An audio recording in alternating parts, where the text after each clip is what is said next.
This here, right, is a low ambient kit.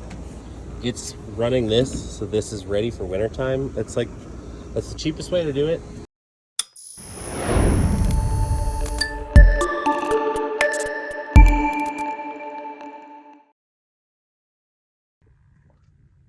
Hey guys, so in anticipation of this colder weather that's rolling in, I put together some highlights from last year's low ambient activities. So there's a couple different types of low ambient kits. This video is highlight reel style, where we're just kind of flying through a bunch of different styles. It's meant to be kind of a resource, like how do I wire this? I have some wire diagrams in there that if you need them, just kind of pause the video and check them out, because they're kind of boring for more than like 5 seconds. But yeah, this is meant to be a helpful video, kind of breaking down what low ambient kit styles are pretty common. I mean, obviously there are outliers, there are fancier kits, there are valves that can be brazed in, things like that. This video is meant to cover more of the condenser fan motor modulation strategies. So let's get into it.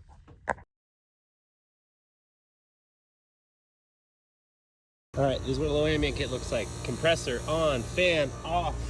We're waiting for pressure to rise in the switch. And that switch will engage our fan. There it goes.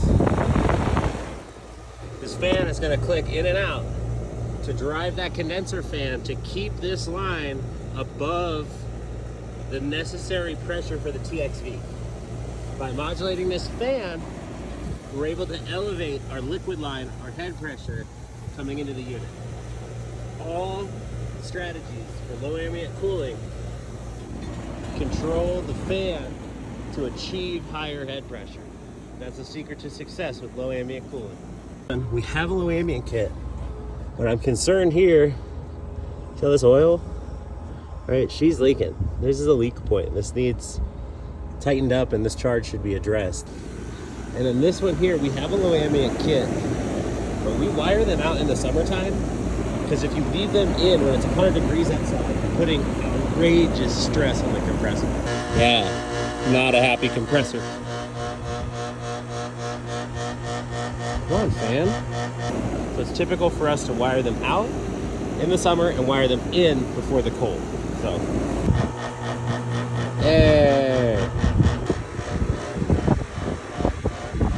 Yeah, this fan is controlled by this peanut switch, and this peanut switch is drifted away from where it's supposed to be.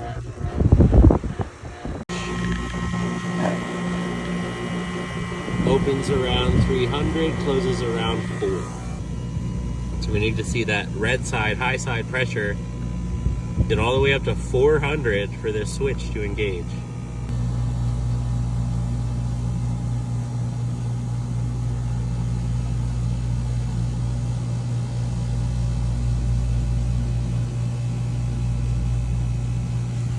We're at 400. Where's our fan? That low ambient kit is bad. 450. That's too high. And then how low is it going to run it? Because it should let it go at 300. Sounds like it did.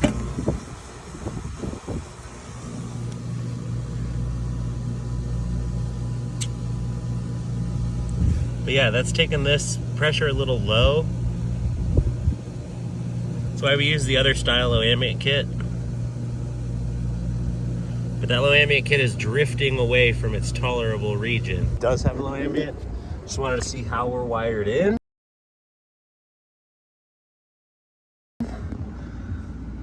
Not my favorite way, but it will work.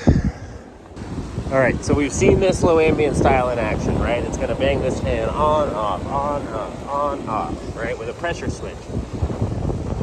I'd go as far as to call this the bottom tier, right? This is the absolute most economical solution, right? This fan's now off, fan's gotta come back on. There are some motors that have to be controlled this way, like the ICM outdoor fan motors. For like a 16 SEER unit, typically you have to do that. Now, let's look at the next level up.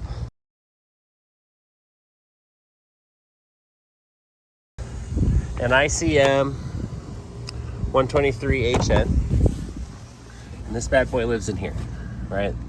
This is our favorite economical choice, middle of the road, right? So we're gonna, in the same way, we're interrupting the fan through this device.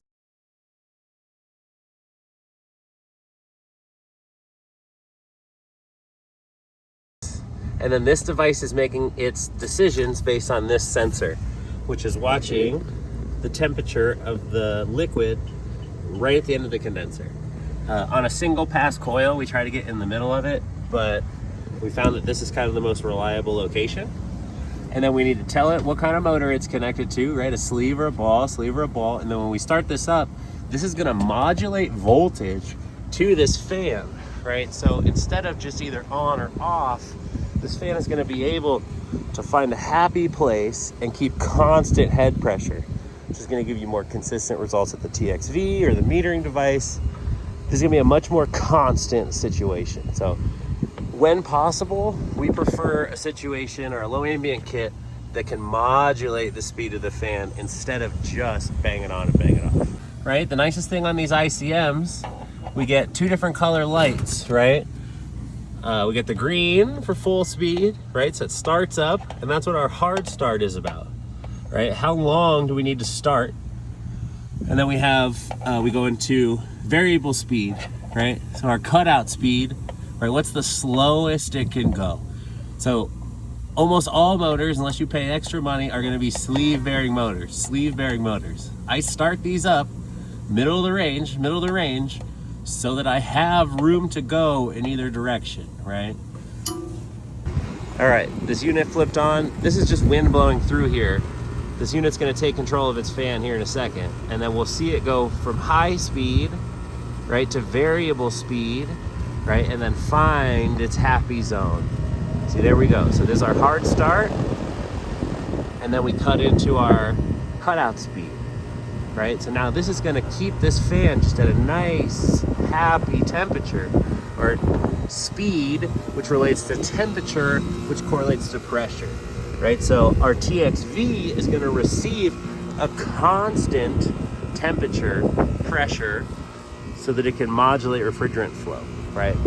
When you have a unit that's banging on, banging off, banging on, banging off, we can kind of make our TXV have to work against constantly modulating values. So this is gonna let our coil get very established instead of lots of bumps and flows. The next level from here, the Cadillac, instead of using, right, we have a temperature sensor that's making this decision. The nicest model is gonna use a pressure transducer to make this decision to modulate the fans. Benefits to that is you're gonna get a faster result. So this is the, economical choice. We can keep constant pressure without needing a $100 transducer, but there is a better option, there is a cheaper option. But what you need is something. These units are not designed to run in conditions lower than 65 degrees, which happens most of the year in a cannabis space. All right, we're getting this low ambient kit installed. Trying to find a good spot for our sensor. We discharge our compressor into our inner coil here. So these are not good spots. They're just monitoring the compressor. We want to be on this back side. And then struggling with good surface area, we went ahead and put it at our first location, right about there, where all of our liquid heads come together before we exit the cabinet.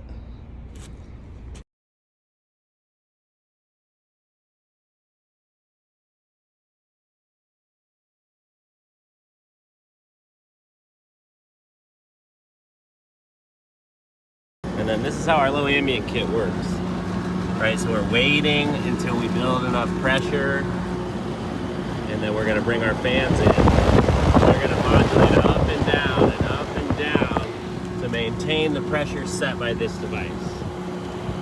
These are the really nice low ambient kits that are gonna keep your units working at a standard pressure, whereas the standard kit wants to go spike out, spike down. So, all right, this 333 we're in summer mode here, but we are set up for a dual compressor system, right? So we have one probe on each discharge line, right? Compressor A, compressor B. So we have a pressure transducer, which is 3 wires and 3 wires, right? And then we're coming into our board, common for P1 and P2, red for P1 and P2, and then our third color, right? Whether it's green, blue, or apparently they come in white. I haven't seen the white. For pressure sensor 2, pressure sensor 1. If you're only gonna use one, this will be blank. And then all of these 333s, well, not all of them, I guess.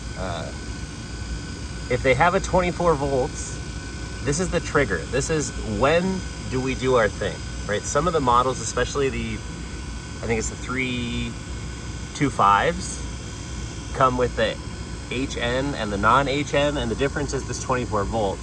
And if they don't have 24 volts, they'll just always modulate the fan no matter what's happening. This 24 volt call tells it when it's time to do the modulation. So these we have grabbing power. We're really just grabbing off of there for Y and common. But we have 2 pressure transducers, right? We're set up for sleeve bearings. And then the other options, we have 480 to 600 volts VAC. So often this tab is empty unless you're obviously working on volts of that type or high. And then over here we have our 120 to 277 volts. The other big question, where to set these. So first thing that matters, which ring do we use, okay? If we're on a pressure transducer, we're gonna use the inner pressure ring and completely ignore the outer temperature ring. The next thing that matters, where is your probe, okay? If we're on the discharge line, right, or are we on the liquid line, we're gonna have slightly different targets, right? For 410A, 320 is a pretty good place to start, right? That's usually where I tell people to set them, but then you gotta kind of pay attention, right? Are these totally calibrated right? Is this system needs slightly higher head pressure? And then we kind of adjust it from there, right? So 320 is usually about where I start on the pressure side of things. And then I'll start to kind of watch it from there, because once you set a number, it's gonna use a deadband, right? So it's gonna turn on and off around that number. So you might need the deadband slightly different. So you might want to tweak it up or down in order to get that deadband to sit just right where you want. Another set of vocab terms. Okay, when it says motor 1, okay, motor 2, right, line 2, these are talking about the legs, okay? So if we look at a compressor, right, we're gonna have line 1, or no, this is line 2, line 1, right? So 1, 2, and then when we come over here, it's asking to be hooked to line 2 and motor on line 2. And this needs to be line 1 / motor 1. Right? So for it to modulate the voltage, it's got to send it somewhere. So it needs both legs of power, right? So these represent line 1, line 2, and motor 2 needs to go to the motor or motors that are being controlled. All right, so this is a dual 333 with dual pressure transducers. So the reason a setup like this exists, we have more fans than the 10 amps that our low ambient kits are rated for. All right, so we have our circuit 1 and circuit 2 each have their own low ambient kit, and they're each controlling their own set of 2 fans. All right, so pressure transducer, and then we have our target voltage, right? This is our trigger, jumped on over, and then over here we have our line 2 coming in, right? Line 2 coming in, and then line 1, you can see it just jumpers on over, and then we're modulating out to 2 fans on this unit and 2 fans on this unit. Our pressures are set to just under 395. We appear to have sleeve bearings, and our hard start is set all the way to the max. So on this unit with the micro channel coil, when it comes to the low ambient kit, we need to go ahead and use the pressure transducer instead of the thermostat, because there's just not enough room in this coil to let the temperature bounce. So we need to switch out to a pressure transducer, but this unit's just kicking butt now.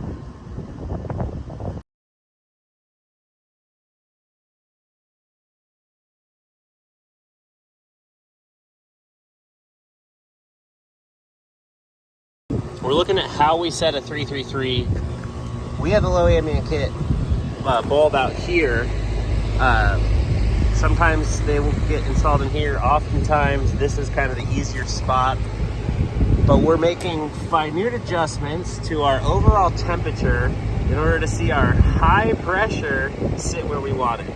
So 320 is usually the minimum discharge. So because this is taking us below 300, we're still set a little bit too cold. So we're gonna adjust this just like the tiniest little bit.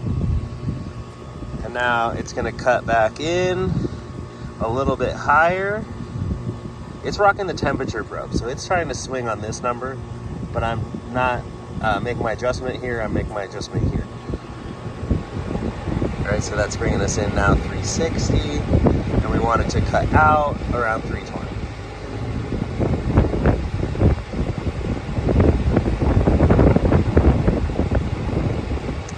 This is a little bit lower than I'd like to see, but we're much better, right? Closer, closer, closer. All about fine tuning on this dial here to keep that minimum 320 head pressure, but we're also not wanting it to go too high over. So it's kind of a dance where each one's got to get finessed into position, just so that we know the unit's going to run smooth and not have issues as it gets colder. All right, we're doing some motor teardown. I want to go over bearings, right? So you have ball bearings or sleeve bearings. This is where it matters the most, right? In normal operation, who cares what these motors are? But when you're starting to put a low ambient kit or head pressure control, you got to figure out how far you can ramp the motor down. And it's going to depend on the bearing type, right? The cutout speed and the hard start. This is how slow it's going to let the motor go. And this is how long it's going to spin it. And you can see a sleeve bearing, it's going to need a much longer start, right? Versus a ball bearing, and our cutout speed of ball bearing can go a lot lower than the sleeve bearing. So what's that look like in real life, right? So everyone knows what a ball bearing looks like, I would like to think, right? We got little metal balls in here, and that is pressed onto the shaft, right? Here's a bad one. So the other type of bearing is a sleeve bearing. All right, so see how this doesn't have, these two don't have a ball bearing pressed on. When we look at the hub of a sleeve bearing, right, we can see, here, let's get an easier one to see inside of. There we go. See that oil-soaked cloth? All right, so this relies on just keeping a layer of fluid, right, of oil around the shaft as it rotates. But you can also see this when you look at the back of the motor. So the ball bearing, right, this is the front plate. Let's get a back plate, right? These are both back plates, okay? On a condenser fan motor, I should state. These are outdoor motors. The ball bearing is just gonna sit in here and it's just gonna be sealed. The sleeve bearing sits in this pocket and you tend to find this cap. So we look at these motors, knowing this information, we can see this is probably a ball bearing, likely a ball bearing, likely a sleeve bearing, likely a sleeve bearing, likely a sleeve bearing, likely a ball bearing, right? And look at the other side too. Well, this is user ICM, so it's gonna be hard to see. And see, we don't have, right? That one's probably a sleeve bearing. That one's probably a sleeve bearing. I might have said ball. No, those are both sides have that same pocket, right, for that oil reservoir. Ball bearing, sleeve bearing, and it's going to affect how we set these settings. All right, why do we want to know what kind of bearings are in a rescue motor?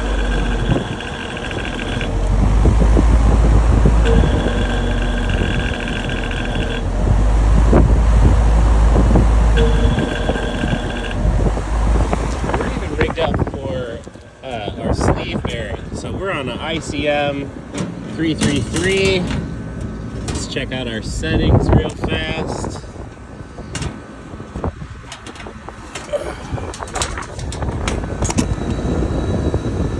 Like you can see, it's not like we're deep in ball bearing.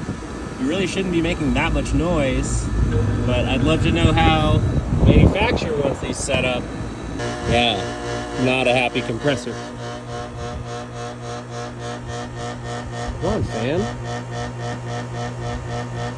What?